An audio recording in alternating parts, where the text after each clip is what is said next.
नमो नारायण। जय महाकाल। जय मां बगलामुखी। सभी मेरे दर्शकों का बहुत बहुत स्वागत है। आशा करता हूं आप सभी लोग स्वस्थ होंगे, आपकी आध्यात्मिक उन्नति आगे बढ़ रही होगी।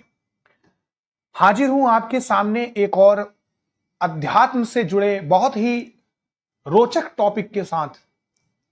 आई होप आज के इस वीडियो से मैं आपकी कुछ जिज्ञासा को शांत कर पाऊंगा।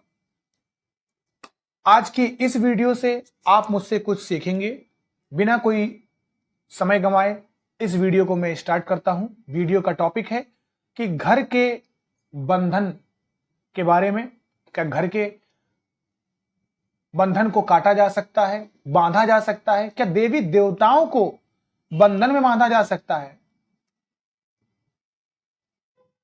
क्या आपके व्यापार को बांधा जा सकता है? तो ये सारे प्रश्नों का आज मैं आपके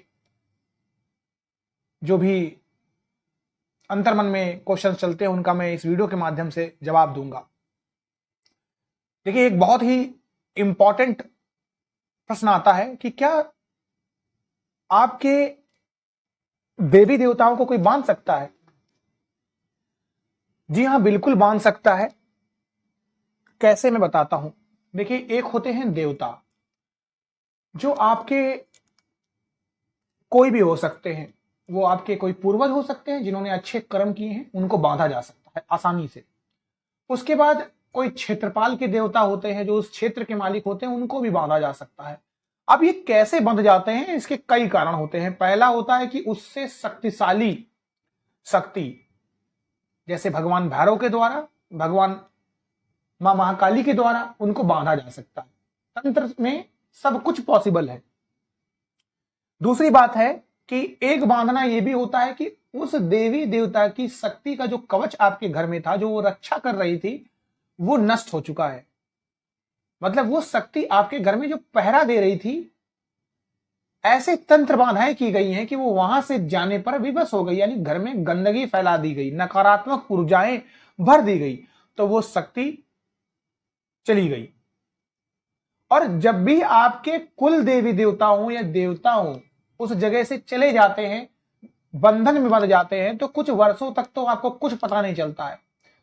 लेकिन बात वही है कि चीजों का तभी पता चलता है जब चीजें आपके सामने आती है। कैसे आती हैं? जब धीरे धीरे आपके घर में प्राकृतिक आपदाएं आती हैं, कुल देवी देवताओं का जो आशीर्वाद आपके घर से हट चुका होता है, उसके कारण आकस्मिक दुर्घटनाएं होती हैं, नकारात्मक ऊर्जा घर में बेरोक टोक आ रही होती हैं, घर में आपके घर परिवार की उन्नति रुक जाती है, हर एक काम में बाधा आने लगती है, बच्चों के अंदर नैतिकताओं का पता होने चलता है, अपने आप हाजिर जवाब हो जाते हैं, छोटे बड़ों का लिहाज नहीं करते हैं, घर परिवार में कलह हो जाता है, अशांति फैल जाती है।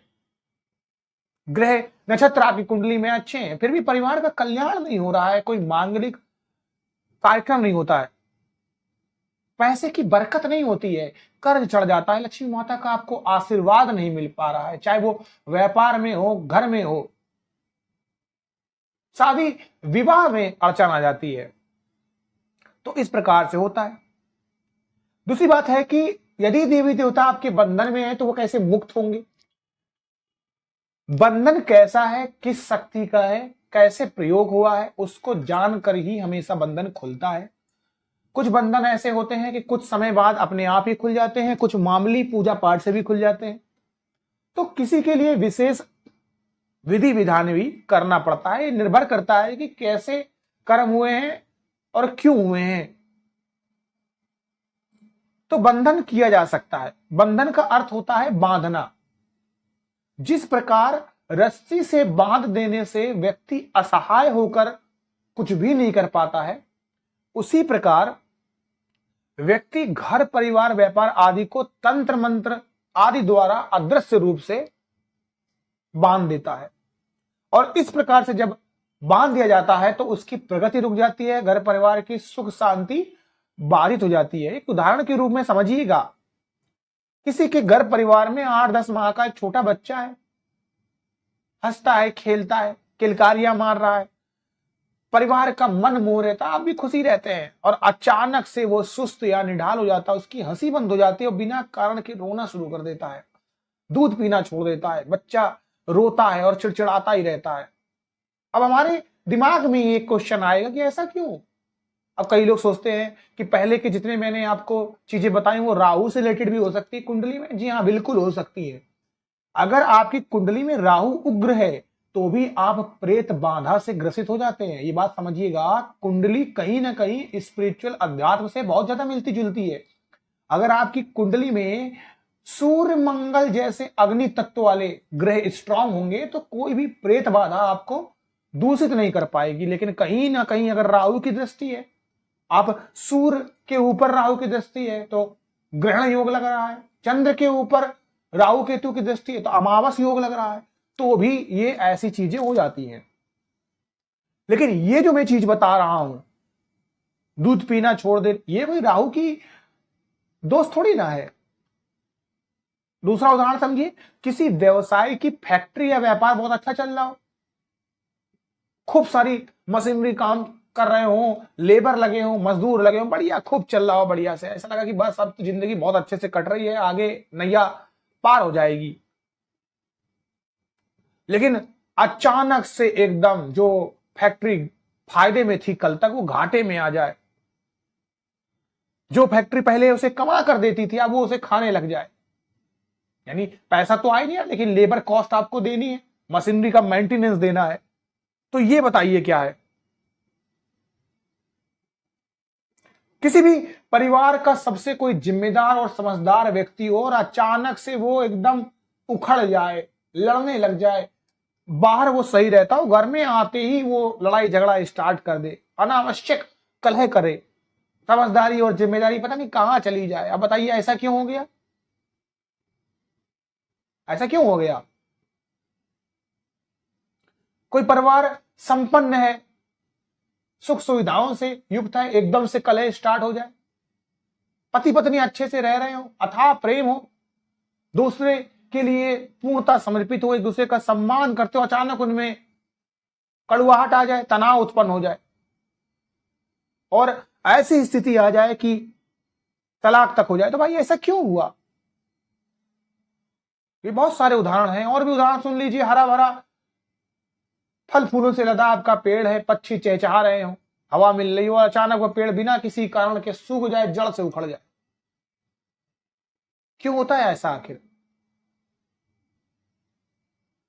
तो ये सब चीजें जो होती हैं ये आपके घर में कर दी जाती हैं। अब इसके मैं उपाय बताता हूं, ध्यान से सुनिएगा। पूजा एवं भोजन के समय जब भी लड़ाई झगड़े की स्थिति होती है, घर के पूजा स्थल की आप नियमित सफाई करें। मंदिर में नियमित आप दीपक जलाएंगे। एक मुट्ठी नमक आप पूजा स्थल से वार कर बाहर फेंके। पूजा आपके घर में नियमित होनी चाहिए। अपने इष्ट पर, कुल देवी देवता पर आप आस्था रखें, विश्वास रखें और स्वयं की साधना पर ज्यादा ध्यान दें।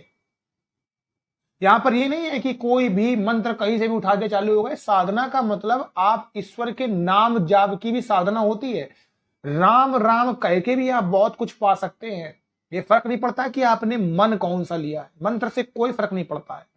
आपका चित्त सही होना चाहिए, विश्वास सही होना चाहिए, आस्था सही होना चाहिए।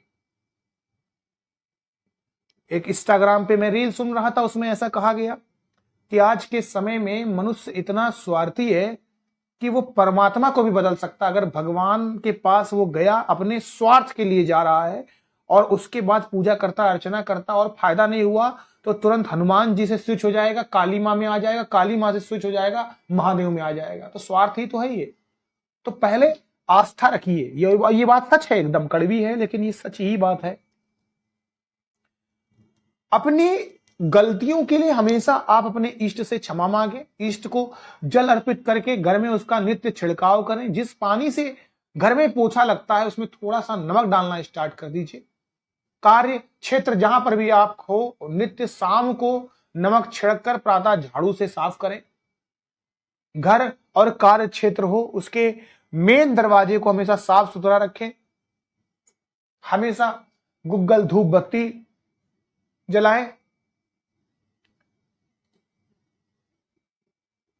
इस तरीके से और भी बहुत सारे उपाय होते हैं। जैसे अगर आपके घर में कोई कुलदेवी है तो ये एक रामबाण उपाय होता है कि कुलदेवी की पूजा करना स्टार्ट कर दीजिए। आपके घर में कोई पक्षी जो होता है वो पिंजरों में कैद नहीं होना चाहिए, उसे बंधन से मुक्त कर दीजिए। एकादशी और प्रदोष का हमेशा व्रत रखिए, इससे आपकी कुंडली में राहु चंद्र और शनि जो खराब होते हैं वो शुभ हो जाते हैं।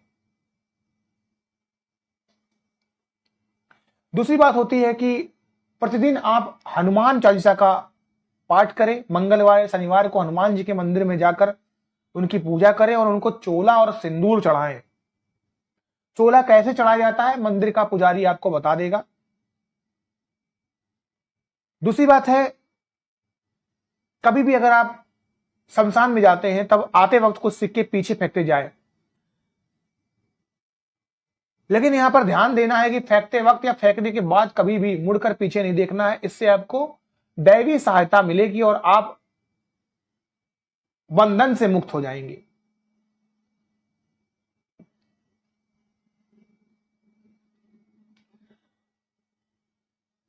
इन तरीकों को अगर आप आजमाते हैं आपको निश्चित ही फायदा होगा और होप करता हूं, आशा करता हूं कि आप मेरे इस वीडियो के माध्यम से कुछ सीखे हैं। तो क्या देवी देवताओं का बंधन किया जा सकता है? मैं फिर बोलता हूं, बिल्कुल किया जा सकता है। और बंधन के दो तरीके होते हैं। पहला कि वो वहां से खुद ही स्वतः चले जाए, क्योंकि ऐसी चीज उत्पन्न कर दी गई है कि वो अब रहना नहीं चाहते वहां पर, क्योंकि देवी देवता हमेशा मंदिर में रहते हैं जहां शुद्धता होती है। और दूसरी, उससे ताकतवर शक्तिशाली शक्तियों के द्वारा बिल्कुल देवी देवताओं को बांधा जा सकता है।